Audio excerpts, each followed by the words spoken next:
Hey everyone, it's me again. Today I got you the main addition to Dante's Unbound, Dante himself. I wanted to keep this video a bit late till DE figure out what changes they need to add to our little librarian. For those who don't know, Dante was stronger than he is now because one of his fourth abilities had no line of sight restriction. DE thought it was a bit overpowered, especially with humongous base range, so they nerfed him a lot. The stuff test is like shit in the environment, like this, like little tiny things. That's what it should be. Just so we're clear, they didn't change Dark Verse. All right, I'm not gonna use Dante anymore. Funny enough, they buffed him, bringing him back to where he was again. You'll have to try harder than that next time, old pal. But they adjusted the line of sight restriction to make it more usable. So without further ado, let's get right into it. Starting with his passive that has two parts. The first part allowing him to scan enemies killed by Noctua into the codex permanently, and the scanned enemies are debuffed, allowing Noctua to get 50% status chance on the scanned enemies. The second part of his passive is tied to his fourth ability, so let's keep it for now. First ability, which is called Noctua, that allows Dante to summon Noctua, his exalted tome. This book is unique since it can equip all the tome mods with no restriction at all. Yep, you can fit them all in one configuration. I don't know why it's a good idea, but it exists. The weapon itself shoots a projectile that splits into 4 new projectiles on contact with enemies. Seeking the nearest 4 enemies, and if there are no enemies, they re-hit the main target. Each shot consumes energy depending on your efficiency.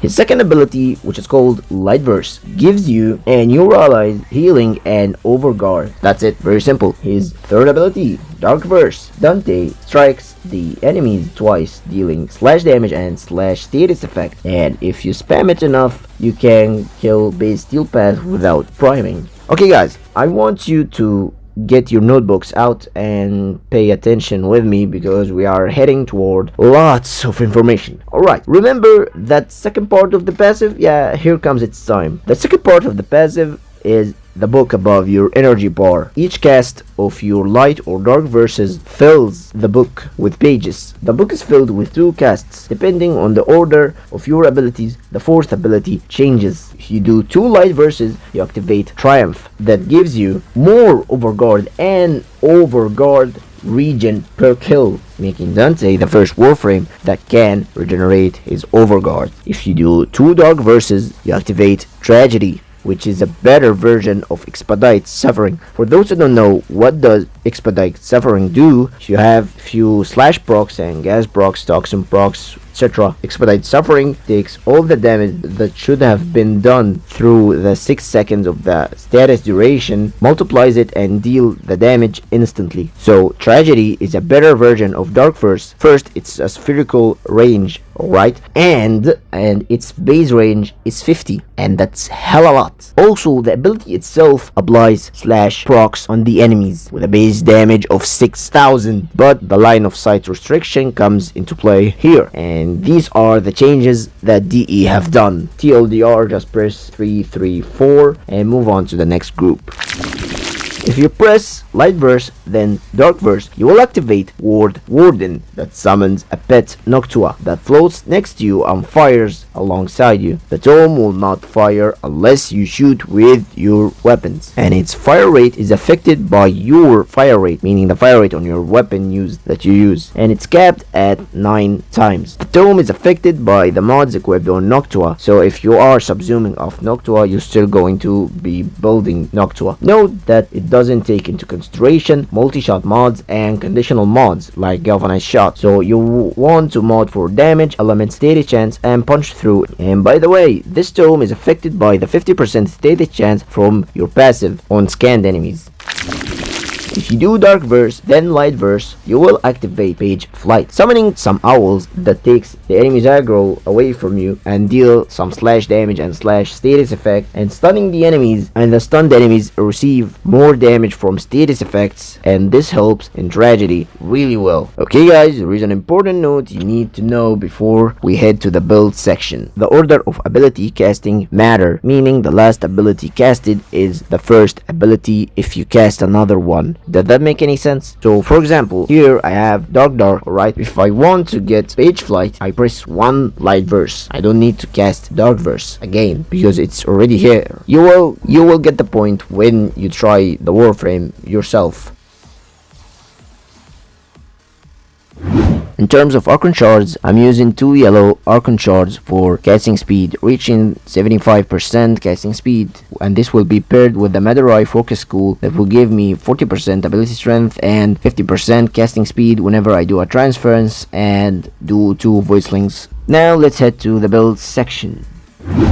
Starting with the first loadout that revolves around ability DPS. And let's take a look at the build. In Yora, I got growing power for 25%, ability strength whenever I proc a status effect, and this will be done a lot. Power drift for extra 15% ability strength, prime continuity paired with multi efficiency to give me 191% ability duration to sustain all of my buffs. If you don't want to have multi efficiency, you can add multi augmented for extra 60% ability strength, but I didn't feel that it is needed. Stretch to increase my range a little bit. You can add Archon Stretch for extra energy regeneration whenever you proc electricity status effect, and this will be easily done with your companion, but I didn't have enough polarity. Equilibrium for energy to health conversion and vice versa, and this will be easily done with synth fiber in your companion. Streamline for a little bit efficiency since this is a caster warframe and you will be consuming a lot of energy. Blind Rage paired with Umbral Intensify to reach 283% when growing power is procced. Arcane Energize for the large energy replenishment whenever you pick an energy orb. If you don't have Arcane Energize, you can replace it with Arcane Steadfast, but it won't be as good. In this setup, I mean, my 3 weapons will be for utility and killing the Acolyte only. My primary will be the Bubonico with this build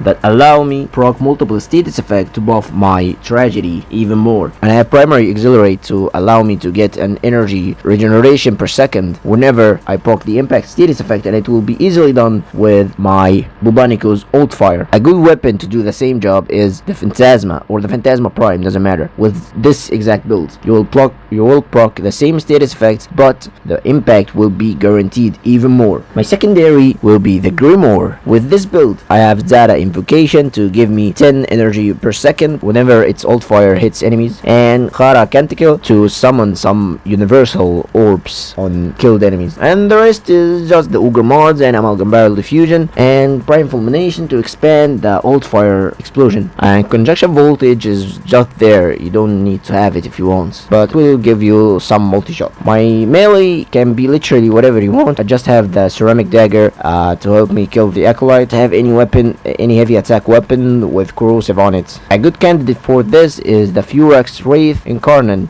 with its combo posing mechanic in its evolutions. Just gain the combo and swap it and you're good to go. Now my tome build, which is important, as I said, damage, elements and status chance. My second loadout that will revolve around my Noctua being the main DPS, and let's see the build. I have Combat Discipline in the Aura to activate Arcane Avenger to give me 45% flat critical chance increase, and Arcane Velocity to increase my fire rate on my secondary weapons, and my Noctua is a secondary weapon. The rest is literally the same, but I have more efficiency here, so copy paste and you're good to go. Also, Rolling Guard is not necessary if you want, since this Giga Chad have a lot of survivability with his Overguard and Overguard regeneration. So if you want, just put Energy Nexus to give you some energy sustainment. My primary will be the same as it is, and my secondary build will change a bit. I have secondary Outburst this time that will allow me to get 180% crit chance and crit damage thanks to my Ceramic Dagger with this evolution and Corrupt Charge and Covered Lethality. And if you want to raise damage a bit, you can use Melee Crescendo to increase your combo up to 12 times, so you get the full 200 140% crit chance and crit damage for outburst. And now with the DPS build of Noctua, as you see here, you have crit chance, crit damage, multi-shot, more multi-shots, viral, and make it low so you can proc slash. If you want to go full corrosive, it's up to you. And anemic agility is for extra fire rate, but it's a flex slot. You can put any tome mod. It's not necessary, honestly, so pick whatever you want or feel